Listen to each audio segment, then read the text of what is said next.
Hey guys, this is FES Zombie Dodger here, coming to you with our first video of any escalation maps we started here on Call of the Dead. As you can see, the guy in blue there is my friend Halo501st, also known as Hunter. He will be doing Tomahawk Talk with Hunter later on in the channel. As you can see, this is Call of the Dead. It came out yesterday. And over there, in the background there, you see George Romero, the new boss. Basically, anytime you damage him, he goes berserk and tries to kill you with his little electrical stage light thing, like that. Yeah, don't mess with him. Really, very few people have actually managed to kill him. It's kind of hard to do. Most people only end up damaging him, and he'll walk into the water and go under there for a couple rounds, and everyone will be like, oh, he's dead, and then 2 rounds later, bam, he's back. If you successfully kill him, which I don't recommend trying, unless you all have upgraded wonder weapons and such, if you kill him, you get a free perk bottle, and something else, I forget, but that whole thing with the VR11 that you're supposed to zap him with and turns him back to human, it's not true in the least. We try it later on in this video, and things went downhill from that, basically. Let's talk about the rest of the map. As you can see, like in Ascension, the zombies spawn from the ground in certain parts and in windows and others. Of course, we do have George. Insta-kill does not work on George. Example A coming up right here. I'm asking my friends if I should shoot him, and I decide to. Yep, he's pissed off anyway. There you go. See, insta-kill does not work on George, so don't try it. Alright? Neither does nukes. But the only way to cool George down is to run into the water and have him follow you. Also with the water, if you get a zombie to stay in the water long enough, it'll do the same thing that the Winter's Howl did back in the map 5, and it'll freeze them into a block of ice where either in a couple seconds they'll shatter on their own, or if you knife them or shoot him, it'll basically crack them in half. We didn't get very far in this one. I think we got to round 9. Pretty pitiful, but considering it's our first time ever playing this map, it's not that bad.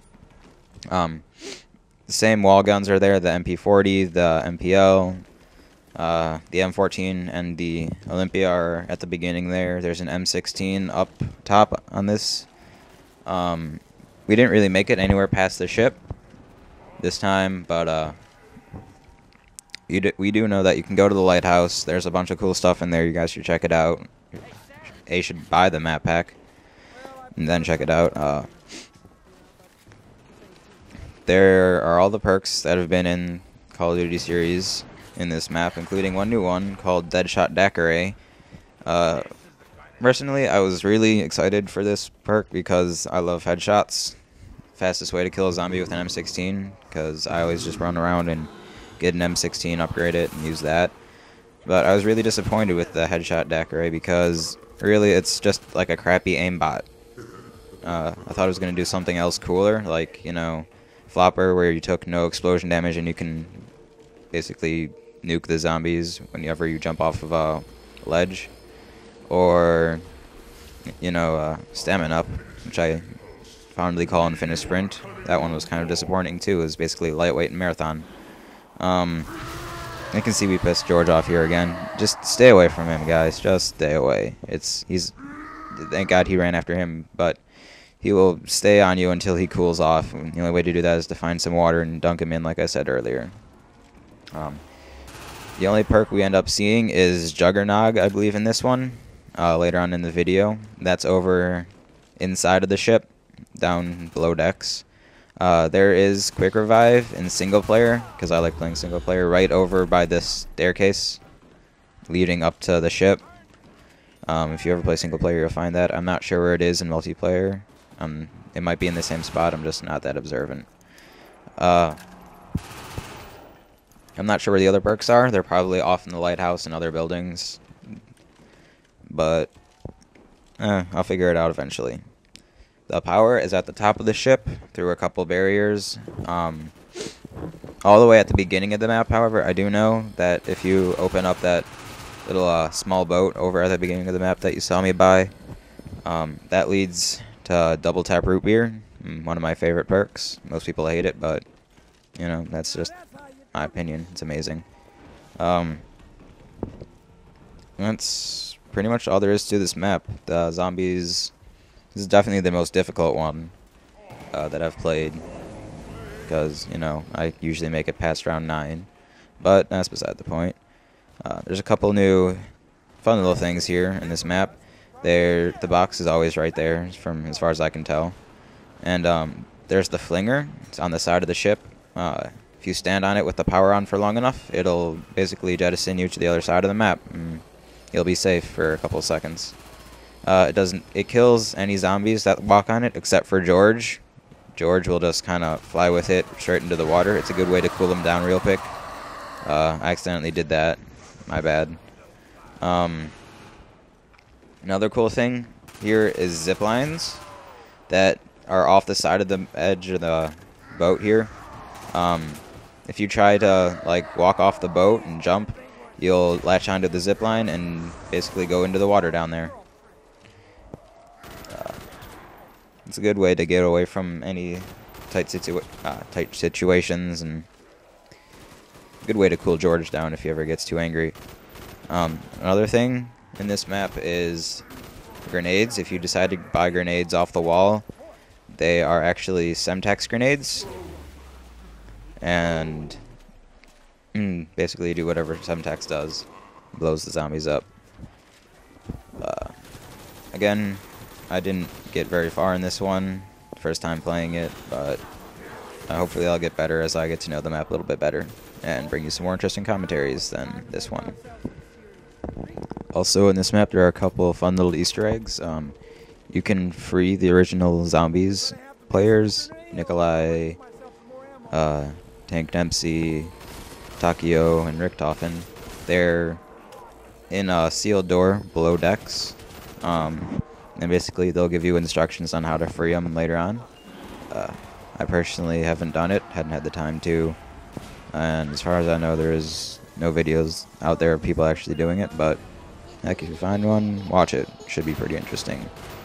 There's also a couple other things. There's some wheels and knobs and gears that you can turn in the captain's quarters. You can steer the steering wheel and the throttles. You can move them. Don't know if that's just something that fun they added here. That's the power room right here. Hit the switch. I don't know if that's anything, like any Easter eggs or anything that you can do with those. Someone will figure it out eventually. But there's also dials inside the lighthouse that you can turn. I'm almost positive that there's going to be something with that. I mean, why else would they put them in there? There's got to be something. But again, find that out as time goes on. One more thing with George here. George can be killed. It's just hard to do, but death machines don't do anything to him. Well, they do, but they don't do a lot to him. You can shoot at him for probably the good duration of the death machine, and he'll just keep running at you. So again, I do not recommend messing with him unless it's an absolute must, or you guys just really are sick of him and you want to get rid of him at like round 20 when all of you have upgraded guns and ray guns. And the VR11 does damage him, but it does not turn him back into a human, as many people claims that it does.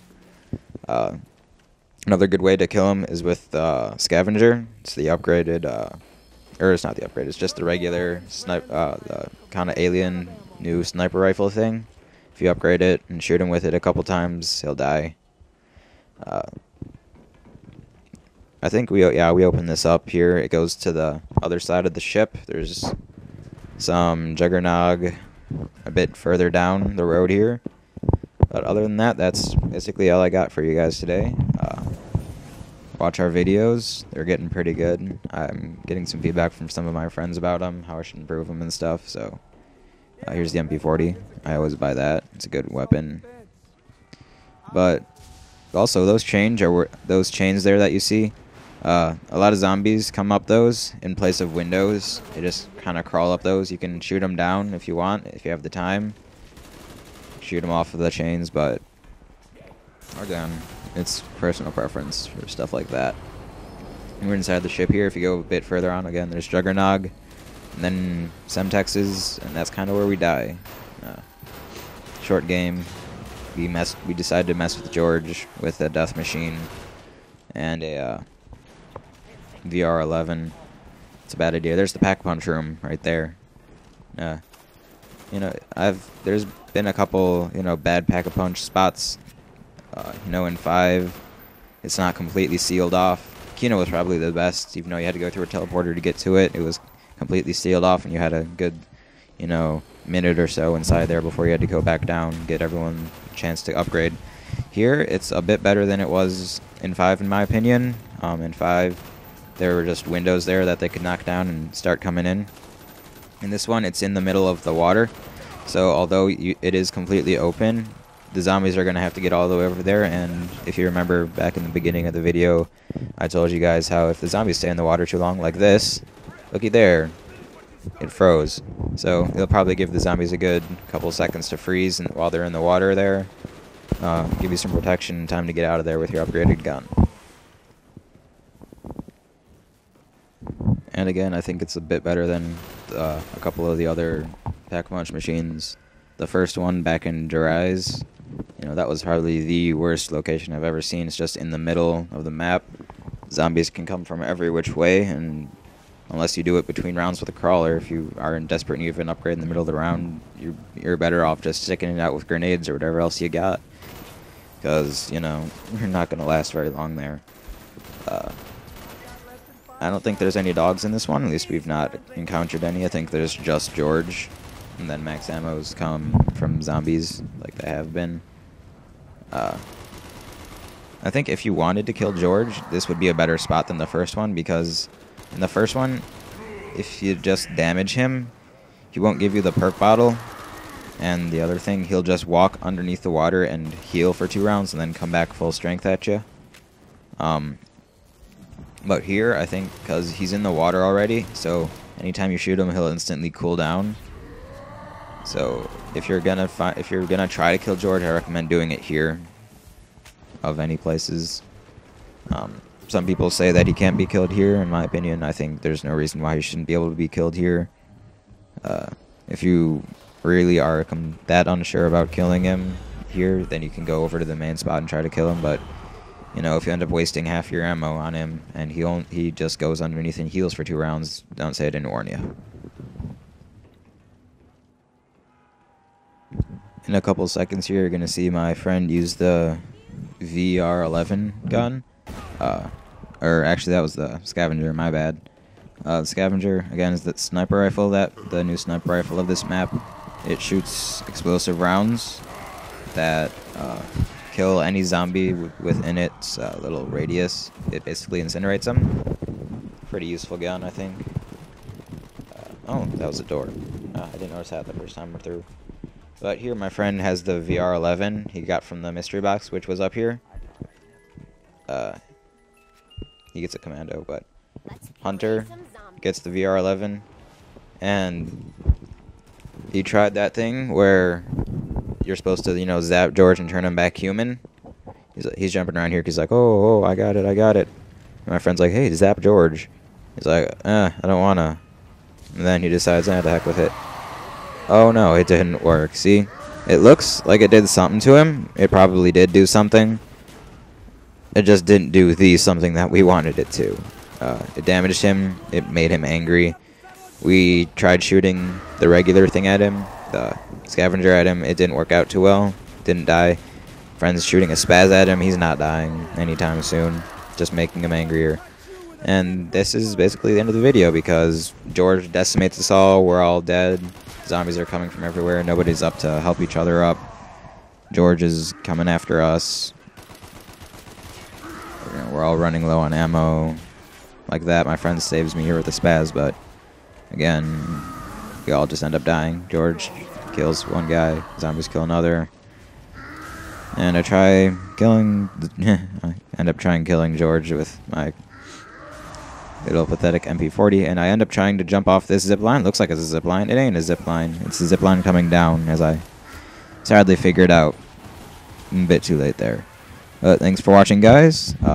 Rate, comment, subscribe to us, and tell your friends, because, you know, it's hard to do these kinds of videos. It takes a lot of time, stuff like that.